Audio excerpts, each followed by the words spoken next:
Selamat datang kembali di Jin dan Jun Channel bersama saya Junaidi dalam seri pembelajaran algoritma dan pemrograman. Guys, ini pertemuan kita yang keempat. Kita membahas temanya tentang program flowchart. Oke, pengenalan simbol-simbol dasar. Nah, materi program flowchart ini merupakan materi penting juga untuk teman-teman kuasai, karena kemampuan membuat flowchart ini adalah bagian skill utama yang harus teman-teman pelajari. Oke guys, bicara flowchart itu ada berapa sebenarnya jenis flowchart. Jadi flowchart itu ada 5 teman-teman, ada 5 jenis flowchart. Yang pertama itu sistem flowchart. Kemudian ada lagi yang namanya dokumen flowchart, kemudian ada skematik flowchart, kemudian ada program flowchart, dan yang terakhir ada proses flowchart. Nah, lalu flowchart mana yang mau kita pelajari yang berhubungan dengan algoritma? Sebenarnya semua flowchart wajib teman-teman kuasai, tetapi kali ini saya hanya mau membahas tentang program flowchart gitu ya. Nah, program flowchart ini nanti yang berhubungan dengan pembelajaran kita terkait algoritma dan pemrograman. Oke ya, jelas ya, paham ya. Oke, apa itu program flowchart gitu. Oke. Nah, program flowchart merupakan diagram alir untuk menggambarkan alur logika sebuah modul program gitu. Jadi teman-teman, kalau bicara coding, bicara algoritma, maka salah satu model penulisannya adalah dengan menggunakan flowchart. Nah, misal teman-teman mau menggambarkan bagaimana algoritma untuk menghitung bilangan ganjil, bagaimana algoritma menentukan bilangan genap, bagaimana algoritma untuk memberikan sebuah grade penilaian dan sebagainya lah gitu ya. Tetapi dalam contoh nanti saya akan berikan satu contoh sederhana yang dekat dengan kehidupan teman-teman sebagai awalan pembelajaran tentang flowchart. Nah, fungsi kedua yang gak kalah pentingnya adalah program flowchart merupakan bagi bahasa antar sesama programmer yang tidak mengikat pada bahasa pemrograman apapun. Nah, ini penting guys.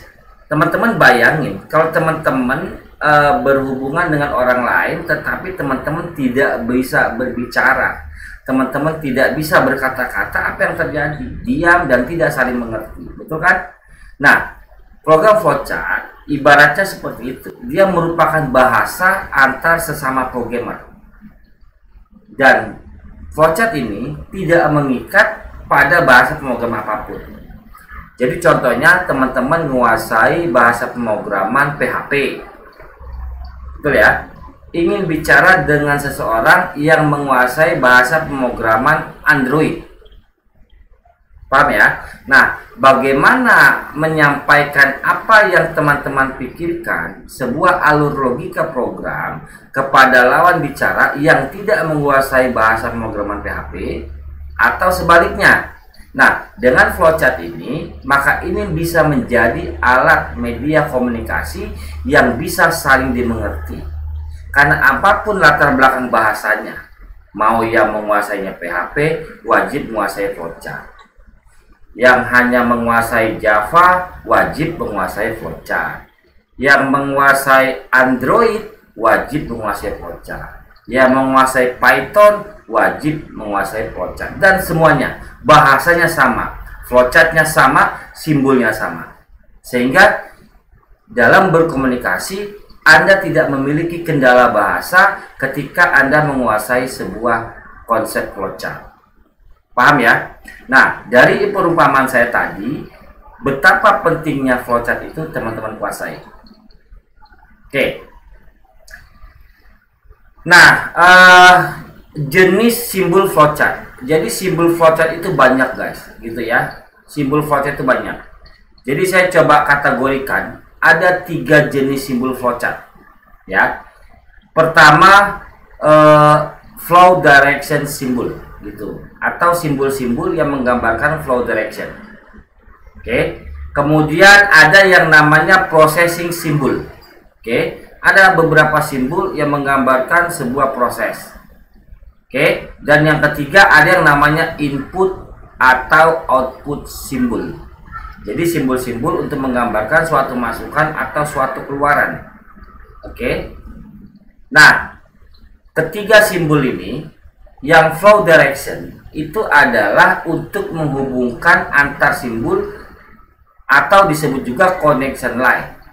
Jadi teman-teman misalnya punya simbol A, simbol B, menghubungkan dua simbol pakai yang namanya flow direction gitu, atau connection line. Nah, kalau simbol-simbol processing itu menunjukkan jenis operasi pengolahan dalam suatu proses atau prosedur. Nanti teman-teman telan dulu deh materinya ya. Nanti kita lihat contohnya. Oke. Nah, simbol input output menunjukkan media input atau output yang digunakan. Oke, paham ya? Ada tiga simbol: flow direction, processing symbol, input dan output symbol. Oke. Guys, lalu apa saja simbol-simbol yang termasuk flow direction? Gitu ya. Oke, simbol-simbol yang termasuk flow direction itu yang pertama adalah ada flow direction, ada processing, ada input output simbol. Oke. Nah, yang termasuk simbol flow direction itu ada flow direction, flow on pack connector, kemudian off pack connector, communication link. Banyak. Kemudian yang termasuk processing, nah, banyak guys. Dari terminal, preparation, decision process, manual process, alternative process, predicate process, keying operation, manual operation ya, internal storage, manual input, delay, merger, extract, dan sort. Oke, simbol-simbol yang termasuk input output ada data, process card, magnetic tape, disk storage, disk magnetic, dan sebagainya. Online storage, storage data, single dokumen, multi dokumen, display, manual input. Guys, banyak benar simbolnya. Dan ini belum semua. Apakah semua simbol ini wajib teman-teman kuasai? Harusnya sih. Tapi terkait mata kuliah kita, saya coba persempit simbol-simbol yang berhubungan dengan program flowchart. Ingat, tadi ada 6 jenis program flowchart. Yang mau kita pelajari adalah simbol program flowchart. Oke, dari seluruh simbol ini, mana saja simbol yang terkait dengan program flowchart? Oke, nah inilah simbol-simbol yang terkait dengan program flowchart. Ya, flow, on pack connector, off pack connector, gitu ya. Kemudian dari jenis simbol processing yang akan kita kenali adalah terminal atau terminator, preparation, decision, process, predefinite process. Oke. Nah, kemudian input dan output, simbol yang akan kita kuasai adalah data dan display. Oke. Sehingga teman-teman nggak perlu mengingat semua terkait dengan mata kuliah algoritma pemrograman. Tetapi ketika teman beranjak seiring waktu, silakan teman-teman kuasai model-model flowchart yang lain berikut simbol-simbolnya. Oke, paham ya? Nah, kita coba lihat contoh bagaimana bentuk simbol dari masing-masing yang kita sebut tadi. Oke, pertama, yang flow direction itu ada 3 simbol yang mau kita kenali. Adalah simbol flow. Flow itu adalah garis atau arus ya, atau alir, bisa ke kanan, bisa ke bawah, bisa ke kiri, bisa ke atas. Terserah, bebas guys. Flowchart itu tidak harus ke atas, tidak harus ke bawah, tidak harus ke kanan, tidak harus ke kiri. Bisa kanan, kiri, atas, bahkan belok-belok bisa. Syaratnya satu, flow atau garis alir itu wajib memiliki tanda panah.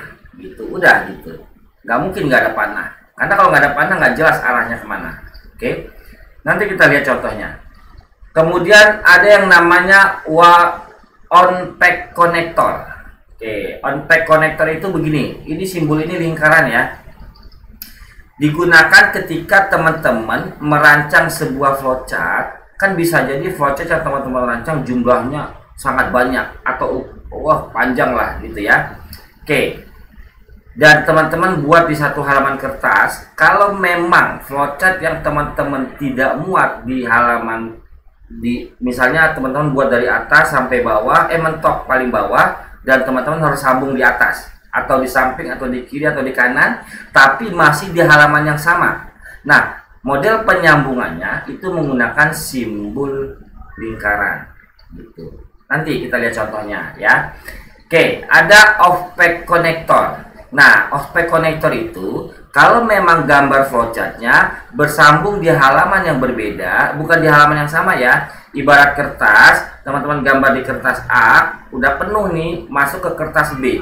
Atau lembar buku pertama, masuk ke lembar buku kedua. Nah, kalau memang bersambungnya ke halaman yang berbeda, maka gunakan simbol off-pack connector. Gitu. Seperti apa simbolnya? Seperti ini. Oke. Kayak paku gitu ya. Oke, kalau memang bersambungnya di halaman yang sama, diselip-selip nih, misalnya di ruas-ruas yang kosong, teman-teman terusin gambarnya, itu pakai simbol lingkaran. Kalau bersambung di halaman yang berbeda, teman-teman gunakan simbol seperti yang off-pack connector. Oke. Lalu simbol processing, terminal. Terminal itu seperti itu guys. Oke, nah ini saya ulang, ini simbol terminal. Oke, simbol terminal ini gunanya untuk mengawali atau mengakhiri sebuah alur program atau alur modul, alur sebuah proses atau subproses atau submodul gitulah ya. Oke, nanti kita lihat contohnya lagi. Kemudian ada simbol preparation. Nah, preparation itu begitu. Bedanya kalau yang terminal ujung kiri kanannya melengkung, kalau preparation ujung kiri kanannya tajam gitu ya. Preparation ini simbol-simbol persiapan. Jadi apa yang harus dilakukan sebelum teman-teman melakukan sesuatu setelah simbol permulaan gitu ya. Kemudian ada lagi simbol decision. Nah, simbol decision ini adalah sebuah keputusan atau sebuah seleksi. Jadi ketika teman-teman dihadapkan pada true dan false, maka gunakan simbol ini. Oke. Teori true dan false sudah saya bahas sebelumnya, betul ya? Oke, itulah sebabnya saya bilang true false itu penting. Nah, di sini kita mulai kenal. Contoh true dan false begini. Jika jenis kelaminnya pria, maka gunakan celana panjang. Betul ya? Nah, berarti kalau dia pria pakai celana panjang, artinya itu nilainya true, betul kan? Nah, apa yang terjadi kalau nilainya false? Nah, itulah makai simbol decision. Bagaimana implementasinya? Nanti kita lihat. Oke. Nah, kemudian ada yang namanya simbol proses, guys. Simbol proses itu modelnya persegi panjang. Oke, persegi panjang. Ya, kotak lah, teman-teman udah tahu itu. Kemudian ada predefined process. Dia persegi panjang juga, cuma kiri kanannya digaris. Predefined proses ini adalah bagian dari proses atau subroutine atau function atau sebuah prosedur atau sebuah rumusan tertentu yang selalu dipanggil ketika ada action tertentu. Nah, itu predefined proses. Oke. Nah, kemudian simbol input atau output. Ya, ada namanya simbol yang terkait data. Berarti data yang merupakan sebagai input atau sebagai output. Nah, ini kalau teman-teman bilang masukkan nilai, nah itu berarti pakai simbolnya ini guys. Oke. Masukkan jumlah, itu pakai simbolnya itu gitu ya. Jadi simbolnya jajaran genjang, betul ya. Nah, kemudian ada simbol yang namanya display. Ini kalau teman-teman mau menggambarkan sebuah keluaran yang muncul di monitor. Nah, itu simbolnya display. Nah, tetapi nanti dalam kasus pertama kita simbol display ini belum dipakai lah. Oke. Termasuk on-pack connector, off-pack connector belum kita pakai karena kita masih pakai contoh simbol-simbol sederhana. Oke. Guys, biar lebih paham, simbol ini kalau diartikan secara bahasa Indonesianya, oke. Oke, yang mulai dari kanan, masukkan atau keluaran yang tadi saya jelaskan, betul kan? Jadi kalau teman-teman bikin program dibilang masukkan nilai UTS, masukkan nilai UAS, masukkan nilai tugas, nah itu simbolnya pakai itu, gitu ya. Nah, tampil layar monitor ketika nilai UTS dimasukin, nilai UAS dimasukin, nilai tugas dimasukin, keluar grade-nya. Nah, ketika keluar grade-nya pakai simbol itu, oke, yang bawahnya. Nah, kemudian ini simbol melambangkan suatu proses dimulai atau suatu proses selesai, itu simbolnya. Simbol persiapan, keputusan, proses rutin yang tadi udah saya jelasin ya. Kemudian ini arah atau alir, penghubung halaman yang sama, kemudian di bawah penghubung halaman yang berbeda. Paham ya? Oke. Guys, sesi video ini, materi program flowchart ini memang saya pecah menjadi beberapa video, guys, gitu ya. Saya ingin mencoba membuat suatu video yang tidak berdurasi panjang. Kalau sebelumnya kan saya bikin video sampai 30 menit, 40 menit gitu ya. Nah, sesi video pertama ini pengenalan tentang simbol, oke. Nah, lanjutannya masih materi yang sama, itu saya pecah di video berikutnya. Temanya tentang contoh implementasi program flowchart, oke. Yang akan kita bahas adalah bagaimana membuat Indomie rebus pakai telur. Nah, bagaimana itu kita gambarkan pada sebuah program flowchart, oke. Nah, materi kali ini khusus pengenalan simbol, oke guys. Jangan lupa lanjutkan tonton video kelanjutan ini tentang implementasi program flowchart dalam kasus membuat Indomie rebus pakai telur. Terima kasih. Jin dan Jun Channel mohon pamit.